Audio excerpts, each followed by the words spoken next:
माँ पर लिखी गई ये छोटी सी कहानी आपको भावुक कर देगी। इस कहानी को पढ़ने के बाद अगर आप माँ से नाराज भी हैं तो ज़्यादा देर तक नहीं रह पाएंगे। आइए पढ़ते हैं इस कहानी को। रात के 12 बज चुके थे।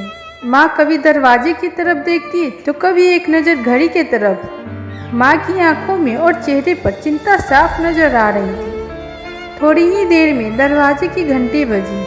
माँ ने काफी तेजी से दरवाजा खोला और सामने बेटे विक्रम और बहू मान्यता को देखकर पूछा, इतनी देर क्यों हो गई? मैं कब से तुम्हारी राह देख रही थी। माँ, मैं अब छोटा नहीं हूँ, तुम मेरी चिंता मत किया करो। विक्रम घर के अंदर प्रवेश करते हुए बोला।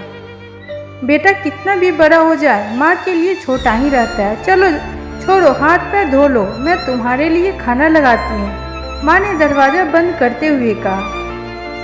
माँ जी, हम बाहर से खाकर आए हैं, आप खा लीजिए, हम सोने जा रहे हैं। बहू मान्यता ने कहा, लेकिन मैंने तो तुम लोगों की पसंद की खीर बनाई है और थोड़ी थोड़ी खा लो। माँ, तुझे एक बार में समझ नहीं आता क्या? तेरी बहू ने कहा ना, हम बाहर से खाना खाकर आए हैं, क्यों परेशान कर रही है? जा तू खा ले खीर और सो जा और हमें भी शांति से सोने दे। माँ अकेले भला कैसे खीर खा सकती थी और उसे बिना खाए नींद कैसे आ सकती थी, क्योंकि बेटे के इंतजार में उसने भी कुछ नहीं खाया था। वह किचन में गई, एक गिलास पानी पिया और अपने रूम में चली गई। सुबह 10 बजे विक्रम की आंखें खुली। बाजू में मान्यता अभी भी सो रही थी। विक्रम हॉल में आया तो लैपटॉप के पास रखी एक चिट्ठी पे उसकी नजर पड़ी। यह चिट्ठी किसकी हो सकती है? देखने के लिए उसने चिट्ठी खोलकर पढ़ना शुरू किया। मेरे लाल, तू सोच रहा होगा कि एक ही घर में रहते हुए मैं ये चिट्ठी क्यों दे रही हूँ। मैं ये बात तुझे बता भी सकती थी, अगर तू सुनना चाहता तो। तू तो किसी एक्सप्रेस गाड़ी की तरह आता है और पल भर में ही निकल जाता है। खैर वो सब जाने दो। कल तुम्हारा जन्मदिन था, इसलिए मैंने खीर बनाई थी। सोचा कम से कम आज के दिन साथ बैठकर खाएंगे। मगर ये बात मैं भूल गई थी कि मेरा बेटा अब बड़ा हो चुका है, तो अपने दोस्तों के साथ पार्टी करके खाना खाकर आएगा। चलो, मुझे इस बात की खुशी हुई। मेरी दवाइयाँ खत्म हो गई। मैंने कुछ दिनों पहले तुझे एक चिट्ठी दी थी, अगर वक्त मिले तो वह दवाई मुझे लाकर देना, मुझे थोड़ी राहत हो जाएगी। विक्रम को याद आया कि 4-5 दिन पहले माँ ने एक दवाई की चिट्ठी दी थी।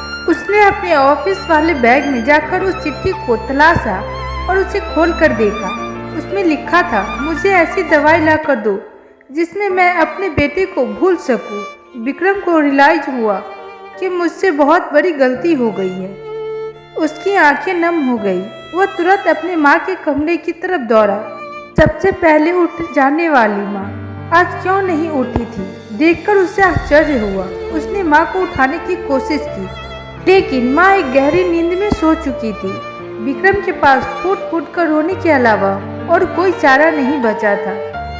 तो दोस्तों, यह कहने की जरूरत नहीं कि माँ बाप जीवन में कितने मूल्यवान हैं। उनके रहते हुए ही उनकी सेवा करो, उनसे प्यार करो। वो चले जाएंगे तो कुछ नहीं कर पाओगे रोकर। तो फ्रेंड्स, ये कहानी कैसी लगी कमेंट्स में ज़रूर बताइएगा। अच्छी लगी तो प्लीज़ मेरी वीडियो को लाइक करके शेयर कीजिएगा। न्यू हो तो मेरे चैनल को सब्सक्राइब करके अपना प्यार दीजिएगा। आज के लिए इतना ही, फिर मिलते हैं अगली वीडियो में नई कहानी के साथ। तब तक के लिए बाय। जय हिंद, जय Bharat, take care, thanks for watching.